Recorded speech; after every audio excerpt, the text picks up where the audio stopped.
अच्छा जी, सबसे पहले देखना है जी बाइनरी टू डेसिमल।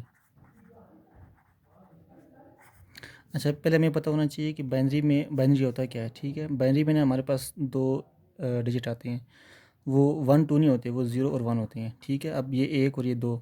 ठीक है, अब डेसिमल डेसिमल में आपके पास जिसमें मतलब कि 10 डिजिट आएँ तो वो 0 to 9 होते हैं।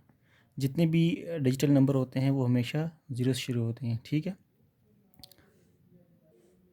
अब जिस तरह यहाँ पे एक एग्जांपल लिखी हुई है 1010। ठीक है, इसको आपने कन्वर्ट करना है डेसिमल में। अब मतलब कि इसको आप कन्वर्ट करेंगे डेसिमल में ना, तो आपके पास जो वैल्यू आएगी ना, वो 0 to 9 में से कोई एक नंबर होना चाहिए। तो फिर हम इसको कन्वर्ट करने के इस तरह करते हैं 1010, इसको आप इससे लिखते हैं।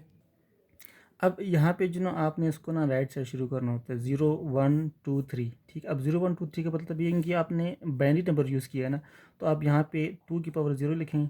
ठीक है, 2 की पावर 1 लिखें, 2 की पावर 2 लिखें और 2 की पावर 3 लिखें। ठीक है, इसको लिखने का और तरीका भी होता है कि आप इसको 0 × 2 की पावर 0 प्लस 1 × 2 की पावर 1 प्लस 0 × 2 की पावर 2 प्लस 1 × 2 की पावर 3। तो ये 8 हो जाएगा, ये हो जाएगा 0, ये हो जाएगा 1, ये हो जाएगा 0। तो आपके पास आंसर क्या आ जाएगा? यहाँ पे जब 2 की पावर 0 बनेगी तो ये बनेगा 2, आंसर आपके पास 10 आ जाएगा।